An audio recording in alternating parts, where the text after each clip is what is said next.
Contre moi, tout est permis. La meute est désormais lancée à mes trousses. Mes adversaires veulent ma mort politique. Les journalistes veulent ma mort sociale. Et les djihadistes veulent ma mort tout court. Bonjour à tous, bonjour mes amis. Vous êtes près de 15 000 personnes aujourd'hui. 15 000 Français qui ont bravé le politiquement correct, les menaces de l'extrême gauche et la haine des médias. 15 000 Français qui ne baissent pas les yeux et qui sont déterminés à changer le cours de l'histoire. La prochaine élection présidentielle devait être une formalité pour 5 années supplémentaires de macronisme. La France devait continuer à tranquillement sortir de l'histoire et les Français devaient disparaître en silence sur la terre de leurs ancêtres.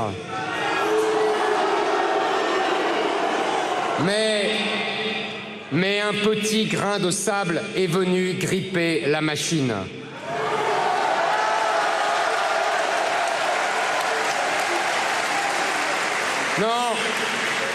Non, ce grain de sable, ce n'est pas moi. Ce grain de sable, c'est vous. Votre courage m'honore parce que depuis des mois, il ne se passe pas une seule journée sans que le pouvoir et ses relais médiatiques ne m'attaquent. Ils inventent des polémiques sur des livres que j'ai écrits il y a 15 ans. Ils fouillent dans ma vie privée. Ils me traitent de tous les noms. Mais ne vous méprenez pas. Le véritable objet de leur courroux, ce n'est pas moi, c'est vous. S'ils me détestent, c'est parce qu'ils vous détestent. S'ils me méprisent, c'est parce qu'ils vous méprisent. Au cœur de la Révolution française, Danton déclarait « Une nation se sauve, mais ne se venge pas. Nous ne voulons pas nous venger, nous voulons sauver. Sauver notre patrie, sauver notre civilisation, sauver notre culture, sauver notre littérature, sauver notre école, sauver nos paysages et notre patrimoine naturel, sauver nos entreprises, sauver notre héritage, sauver notre jeunesse. Depuis ces derniers mois, vous avez peut-être entendu de nombreuses choses sur moi. Certains ont dit que j'étais brutal. Oui, cela a pu arriver, car je suis un passionné et mon engagement est total et la France au bord du gouffre. Pendant ces 3 mois, j'ai voulu imposer la question de la survie de la France. Si j'avais eu tort, franchement, pensez-vous que tous les autres se seraient mis à parler comme moi? Vous avez peut-être entendu dire que j'étais un fasciste, que j'étais un raciste, que j'étais un misogyne. Je vois avec plaisir que vous ne vous y trompez pas. Alors, moi, fasciste.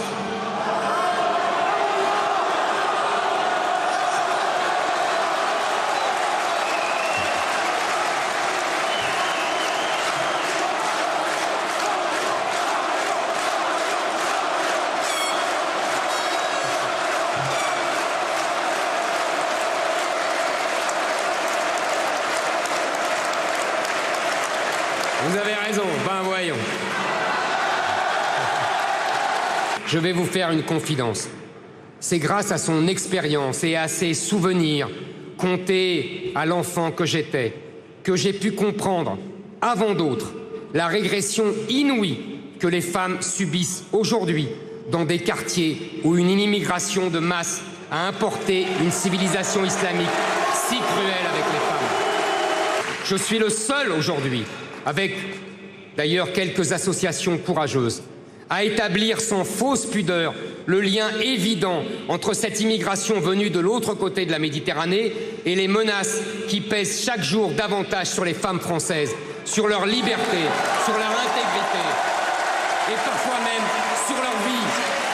Mais pendant ce temps-là, les féministes détournent le regard et nous parlent d'écriture inclusive. Non, évidemment, je ne suis pas raciste. Non, évidemment, vous n'êtes pas raciste. Tout ce que nous voulons, c'est défendre notre héritage. Nous défendons notre pays, notre patrie, l'héritage de nos ancêtres, et celui que nous allons confier à nos enfants. La préservation de l'héritage n'est pas l'ennemi de la modernité, c'est la condition même de son existence. Oui, nous sommes engagés dans un combat plus grand que nous, celui de transmettre à nos enfants la France telle que nous l'avons connue, la France telle que nous l'avons reçue. Grâce à vous tous, la reconquête est désormais lancée. La reconquête de notre économie, la reconquête de notre sécurité, la reconquête de notre identité, la reconquête de notre souveraineté, la reconquête de notre pays. Nous partons à la reconquête de nos villages abandonnés, de notre école sinistrée, de nos entreprises sacrifiées, de notre patrimoine naturel et culturel dégradé. Nous partons à la reconquête de notre pays pour le retrouver. Vous savez, depuis des mois, je sillonne la France. Je rencontre des Français. Deux craintes les hantent. Celle du grand déclassement avec l'appauvrissement des Français, le déclin de notre puissance et l'effondrement de notre école. Et celle du grand remplacement avec l'islamisation de la France, l'immigration de masse et l'insécurité permanente. Il n'est pas normal que le salaire brut soit si élevé pour les patrons et que le salaire net soit si faible pour les salariés. Je réduirai donc les cotisations qu'ils payent afin de rendre chaque année un 13e mois aux salariés touchant le SMIC. Ce n'est que justice, c'est le fruit de leur travail. Je ne conçois pas que nos salariés, surtout les plus pauvres, financent avec leurs charges un modèle social devenu obèse car ouvert au monde entier. Notre conception de l'économie est cohérente. Elle favorise l'entrepreneuriat au service de tous et l'enracinement. Oui, l'enracinement. C'est pourquoi nous allons favoriser la transmission des entreprises de génération en génération. Je veux supprimer les droits de succession et de donation pour la transmission des entreprises familiales. Le grand déclassement, ce n'est pas seulement celui de nos travailleurs les moins aisés, ce n'est pas seulement celui de nos entreprises, c'est également celui de la puissance française. Pour que la France sorte de la spirale du déclassement dans laquelle nos élites l'ont enfermée, elle doit renouer avec sa tradition d'indépendance. C'est pourquoi je veux que la France sorte du commandement militaire intégré de l'OTAN. Je veux que la France retrouve une position d'équilibre dans le monde. Nous sommes la France, nous ne sommes pas les vassaux des États-Unis, nous ne sommes pas les vassaux de l'OTAN ou de l'Union européenne. Nous devons parler avec tous les pays, les États-Unis, la Chine, la Russie, mais également nous méfier de tous, car la géopolitique n'est jamais un long fleuve tranquille. Nous devons retrouver notre rang, renouer avec notre puissance.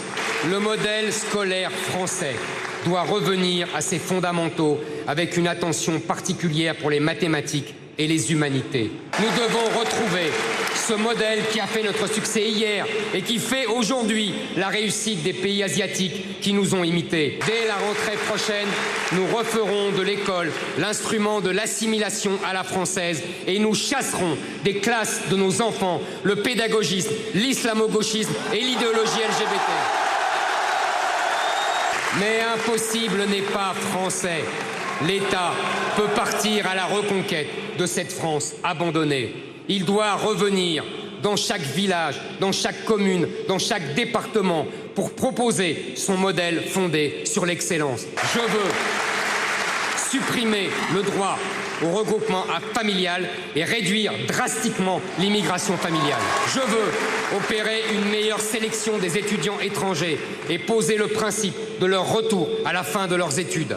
Je veux démanteler les filières d'immigration clandestine, mettre hors d'état de nuire les associations qui ramènent ces migrants en Europe. Je veux en finir avec les pompes aspirantes qui font de la France un Eldorado pour le tiers-monde. La France doit redevenir généreuse avec les siens et cesser d'ouvrir son modèle social aux 80. Je veux supprimer les aides sociales pour les étrangers extra-européens, supprimer l'aide médicale d'État. Je veux supprimer le droit du sol et je veux durcir drastiquement les conditions de naturalisation. Je veux renvoyer systématiquement tous les clandestins présents illégalement sur notre sol.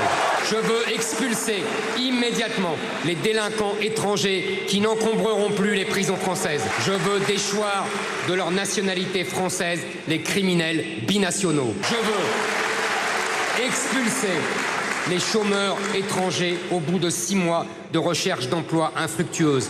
Tant de pays démocratiques le font. Pourquoi pas nous? Toutes ces mesures seront soumises au peuple français par référendum pour qu'il les approuve. Non, non, je ne renverrai pas certains Français. Oui, je tends la main aux musulmans qui veulent devenir nos frères. Beaucoup le sont déjà. Pour tous ceux qui veulent être français et qui montrent au quotidien leur attachement à la France. Pour tous ceux qui ne sont pas venus en France pour la générosité de son modèle social, par habitude ou par dépit. Pour tous ceux dont, comme moi, les ancêtres viennent d'ailleurs, mais qui veulent que le futur de leurs enfants s'écrive ici. À tout cela, je propose l'assimilation. Oui, l'assimilation est exigeante. Mais pourquoi exempter les Algériens, les Maliens ou les Turcs des efforts consentis autrefois par les Espagnols, les Polonais ou les Italiens? J'en appelle à ces militants, à ces cadres, à ces électeurs du Front National qui voient leurs idées végéter dans une opposition stérile depuis des décennies. J'en appelle à ces militants et ces électeurs des Républicains qui en ont assez de voir leurs élus se plier aux injonctions de la gauche et du politiquement correct. Les mêmes causes, soyez-en sûrs, produiront les mêmes effets. Valérie Pécresse rappelle sans cesse que son entrée en politique est intimement liée à la personne de Jacques Chirac. Elle se réfère sans cesse à lui. Croyons-la sur parole. Elle agira comme son mentor, elle promettra tout et ne tiendra rien.